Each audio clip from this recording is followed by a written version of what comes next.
देश का मिजाज साउथ। लेट्स माइक देश का मिजाज और खबरें दक्षिण भारत से। तमिलनाडु में चेन्नई मेट्रो रेल लिमिटेड ने पोरूर जंक्शन से वडप्लानी तक 5.5 किलोमीटर के सेक्शन पर ट्रायल रन सफलतापूर्वक पूरा कर लिया है। ट्रेन सुबह करीब 11:15 बजे पोरूर से चली और दोपहर 12:10 पर वडप्लानी पहुंची।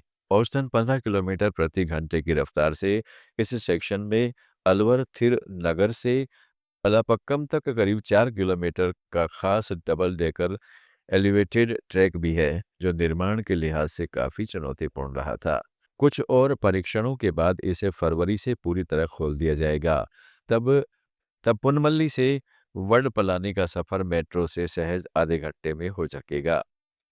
कर्नाटक के पिछड़ा वर्ग कल्याण मंत्री शिवराज एस तंगडंगी ने बीजेपी पर गंभीर आरोप लगाया है। उन्होंने कहा है कि केंद्र की बीजेपी सरकार ने महात्मा गांधी नरेगा का नाम बदलकर महात्मा गांधी की दूसरी हत्या की है। कोपल में प्रेस कॉन्फ्रेंस में उन्होंने कहा है कि नाथूराम गोडसे ने गांधी जी की हत्या की थी। अब केंद्र सरकार ने उनके नाम को इस महत्वपूर्ण ग्रामीण रोजगार योजना से हटाकर गांधी जी को दूसरी बार बांट डाला।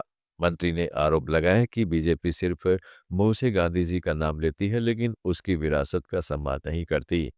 यह कदम आरएसएस के दबाव में था तथा दलितों, महिलाओं और हाशिए पर रहने वाले समुदायों के प्रति मनुस्मृति मानसिकता से प्रेरित है। जल शक्ति मंत्रालय की ताजा रिपोर्ट से खुलासा हुआ है कि आंध्र प्रदेश में भूजल के सैंपलों में रेजिडुअल सोडियम कार्बोनेट यानी आरएससी का स्तर 26.87 पाया गया है। यह राष्ट्रीय औसत 11.27% से कहीं अधिक है। दिल्ली और उत्तराखंड के साथ आंध्र प्रदेश सबसे ज्यादा प्रभावित राज्यों में शामिल है। रिपोर्ट में कुल 1135 सैंपलों की जांच हुई। इनमें से 111 सैंपल में बिजली चालकता ज्यादा थी। 275 में नाइट्रेट की मात्रा तय सीमा से ऊपर थी। 102 में फ्लोराइड भी ज्यादा मिला। लेट्स माइक देश का मिजाज साउथ।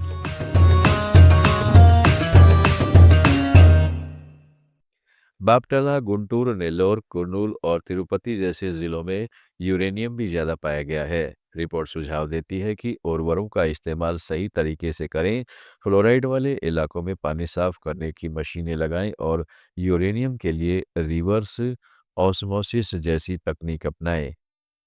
तेलंगाना में ग्रेटर हैदराबाद म्यूनिसिपल कॉरपोरेशन ने आज और 13 जनवरी को शहर के सभी 300 वार्डों में मेगा ई वेस्ट कलेक्शन ड्राइव चलाई है। इस मुहिम में पुराने और बेकार इलेक्ट्रॉनिक सामान जैसे fridge, washing machine, AC, mixer, computer, mobile और बैटरी वगैरह को सुरक्षित तरीके से इकट्ठा किया जा रहा है। आज कॉरपोरेशन कमिश्नर आरवी कर्णन ने मुशीराबाद सर्कल के बाग लिंगमपल्ली में इस ड्राइव का जायजा लिया। कैंप और सुविधाओं की जांच की। उन्होंने स्टाफ से बात की और लोगों से अपील की कि वे घर में पड़े अनुपयोगी इलेक्ट्रॉनिक आइटम्स को निर्धारित कलेक्शन सेंटरों पर सौंपे। केरल के कोची में एक व्यक्ति ने शिकायत दर्ज कराई है कि उसे धोखा दिया गया। उसने दिल्ली के एक डीलर से एक टोयोटा लैंड क्रूजर खरीदी, जो कथित तौर पर भारतीय दूतावास में भूटान में इस्तेमाल हुई थी, लेकिन जांच से पता चला कि यह गाड़ी भूटान से अवैध रूप से तस्करी की गई थी। पुलिस ने धोखाधड़ी के आरोप में दिल्ली के डीलर के खिलाफ मामला दर्ज किया है। यह घटना भूटान से लग्जरी एसयूवी की तस्करी के बड़े रैकेट का हिस्सा लगती है। यहाँ ऐसे वाहनों को जाली दस्तावेजों जैसे दूतावास या सेना की सील के साथ भारत लाकर बेचा जाता है। केरल में पहले भी ऑपरेशन नुंगखोर के तहत दर्जनों गाड़ियां जब्त की जा चुकी हैं। पुडुचेरी के पास सिटी ऑफ डॉन ओरोविले ने ब्रिटेन के साथ मिलकर सस्टेनेबिलिटी और ग्रीन स्टार्टअप्स पर एक बड़ा सम्मेलन प्रस्तावित किया है। British deputy high commissioner Halima Holland के दौरे के दौरान ऑरोविले फाउंडेशन की सचिव जयंती एस रवि ने आईआईटी मद्रास और ब्रिटिश काउंसिल के साथ त्रिपक्षीय बैठक का सुझाव दिया। इसमें जर्मन और फ्रेंच दूतावासों को भी शामिल करने की बात हुई।